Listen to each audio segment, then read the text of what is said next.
இது வந்து காலமாக மார்ச் 7 விமானப்படை நினைவு தினத்தை முன்னிட்டு நடத்தப்பட்ட சைக்கிள் ஓட்ட போட்டிக்கு ஹெலிகாப்டர் வந்து மேலால் வீடியோ எடுத்துருந்தோம். இப்போ பதிவால் பதிஞ்சுருந்தா இந்த வீடியோவில் காட்டுற மாதிரி பதிவால் பதிஞ்சு வீடியோ எடுத்துருந்தோம்னா அந்த ஹெலிகாப்டர் பார்த்துட்டு இருந்தாங்க. நல்லா வட்டமடித்து பதிவாக வீடியோ எடுத்துகிட்டு இருந்தாங்க. அதுக்கு பிறகு சைக்கிள் ஓட்ட போட்டி இப்படி வந்து கொண்டிருந்தது.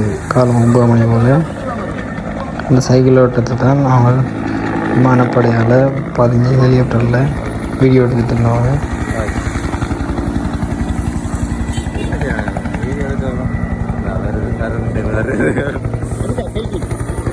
இப்போ தான் அந்த சைக்கிள் ஓட்டப்படி நான் நின்ற இடத்துக்கு நெருங்கிச்சு. கணக்கு 100க்கு மேற்பட்ட போட்டியாளர் 100க்கு மேலே சைக்கிள் ஓட்டத்தில் பங்கு பெற்றினாங்க. 100க்கு மேற்பட்ட ஆட்கள் நாங்கள் பார்த்து வீடியோ எடுத்துக்கிட்டோம்.